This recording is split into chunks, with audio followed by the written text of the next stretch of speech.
il existe toujours des personnes qui passent entre les gouttes. Depuis l'arrivée du variant Omicron, le nombre de personnes contaminées au Covid-19 ne cesse d'augmenter depuis le mois de décembre. Presque 2 ans après le début de la pandémie, 14 millions de Français ont officiellement attrapé la maladie.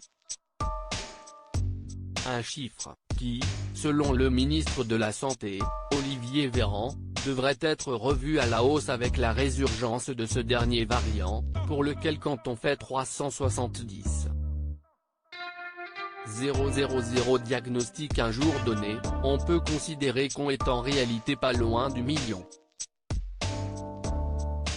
Pourtant, malgré ces chiffres faramineux, de nombreux Français n'ont toujours pas été contaminés.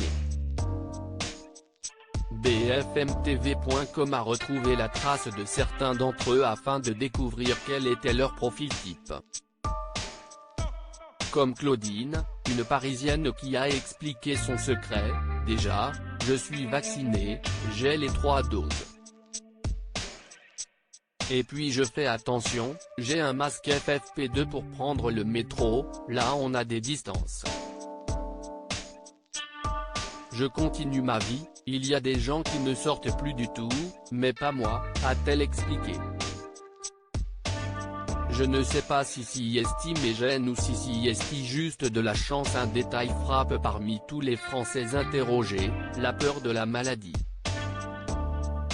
Avec Omicron on se dit qu'on va tous l'avoir un jour ou l'autre, on est tous un peu résignés, explique une jeune femme, tandis qu'un second Français estime qu'il ne faut pas tomber dans le piège de se dire qu'on est indestructible et que ça ne m'arrivera jamais.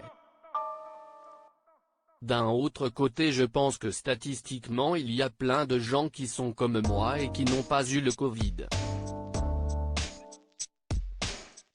Forcément, le respect strict des gestes barrières est l'arme numéro 1 contre le coronavirus.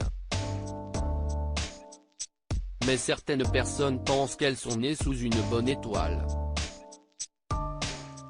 Je ne sais pas si est mais gêne ou si est juste de la chance, s'interroge un jeune homme. Mais les scientifiques ne sont pas formels sur la question. Si certains parlent d'une simple hypothèse de travail dont aucune preuve n'existe, d'autres, comme le docteur Robert Sebag, infectiologue, n'est pas contre l'idée. Je pense qu'il faut faire attention, il y a des facteurs, on ne les connaît pas tous, on a parlé de la vitamine D, on a parlé du zinc. Le Covid-19 reste un grand mystère. Loading widget.